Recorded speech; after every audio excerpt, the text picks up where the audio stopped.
Jaujangteki laumisingda Nongmei Kapnaba mayokta Lambi Thingba Houkhre. Ngarang numit yungba matung pung 12 khara helakpada None districtki manung chenba Imphal Khaupum lambi ki sarukta leiba Jaujangtekta Kuki khunja singna labukta thabak suringeida khulai paiba singna Nongmei kapchinduna miyoi amma sohankiba adugi mayokta ngasi ayuktagi Jaujangtekta Kuki singna Lambi Thingbagi khongjang sangsinkhre naga militant singna bastingna Nongmei kapsilambadagi khuladumaktada leiba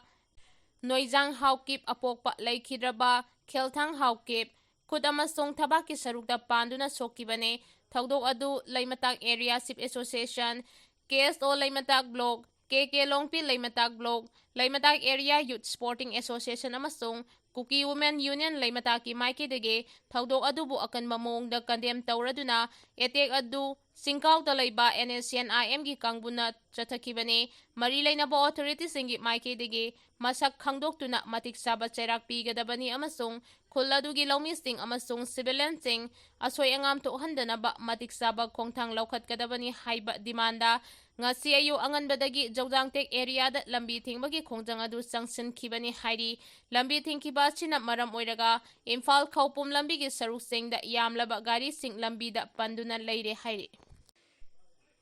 Kimga CM ga Keigi Wari Sanaribno haina thadau inpi Manipurna hanglagli Saitu Assembly Constituency ki MLA Houkhre Kipgena lustingduna Kuki NP Manipur Kim amasong Kuki Student Organization KSO singi representative singa loinana Chief Minister Yumnam Khemchan Singhaga ngarang Imphal laktuna unaduna wari sanakre haiba khangba ngamle haina thadau NP Manipur team na thadurakpa chirol amana fongduragli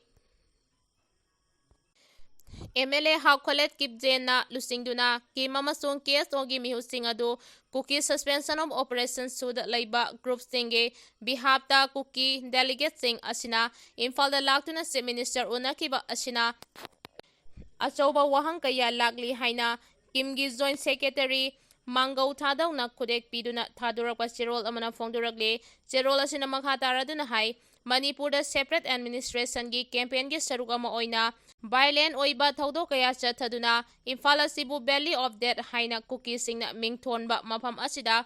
haujikti sanglagli hairaduna Kuki delegate singna Imphal da laktuna Chief Minister ga unariba ase Manipur amasong North East ki mafam singda pakchana pastor ani yauna naga khunja taruk sing suda leiriba Kuki militant singi makutta leiringai matamda hatkibani amadi Mihada sida su group ka associate tawriba Deputy Chief Minister anigi manungda ama yauri hairi nauna honglagliba khongthang asi disparate damage control exercise oina Deputy Chief Minister gi office kanaba political power safeguard tawnaba amade chathariba investigation da khut thingjinduna asengba mihat pasing adubo accountability singdagi ngakthoknaba hotnabani amade nagataruk hatkiba thaudoka mari leinana miyamna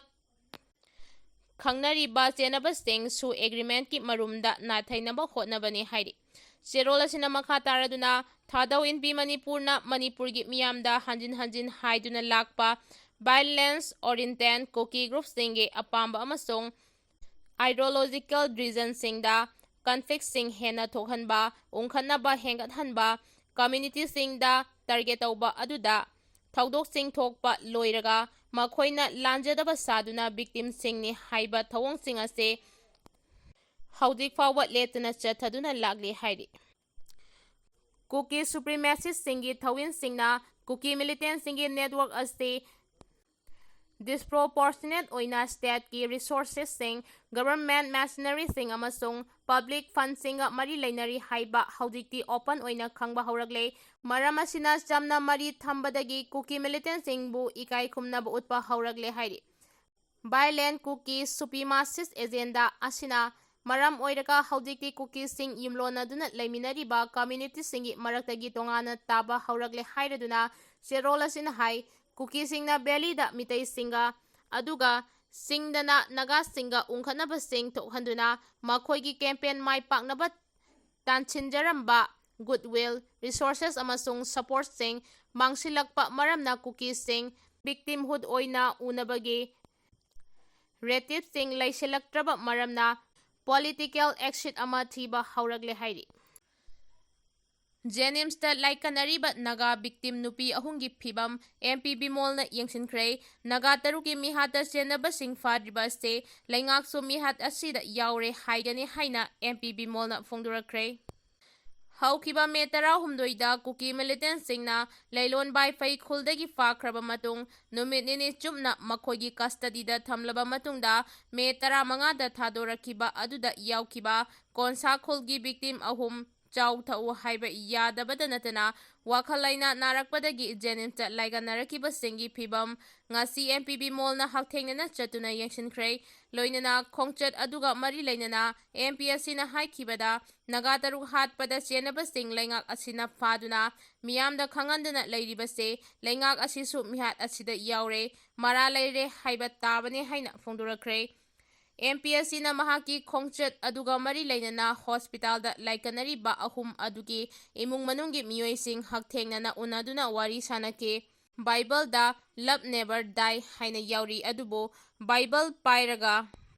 mi hatlabadi Kristan chatlibra Chinda Kristani haiba aduga taukthorakpa thabaktana ona tainaba haibadu handak nagataruk tamthina hatkibagi thaudok asina oire Bible gi wafamduna laigi warini adubo ngasi khunai asida law and justice haiba amadi leiri maram aduna thaudok asida chenariba sing faduna matik saba chairak pifam thoi Kuki singna nagataruk adubu faraba matungda tamthina hatkiba thaudok aduga mari leinana haikibada Kuki singna faruba aduda yaukhiba naga isil inau singna makoibu phabada chenariba mioi sing adu maming matha amasung leifam hairabaso leiriba lengak asina chenariba mioi sing adu phabagi mahuta madubu thidoklaga committee semduna matam lauraga leire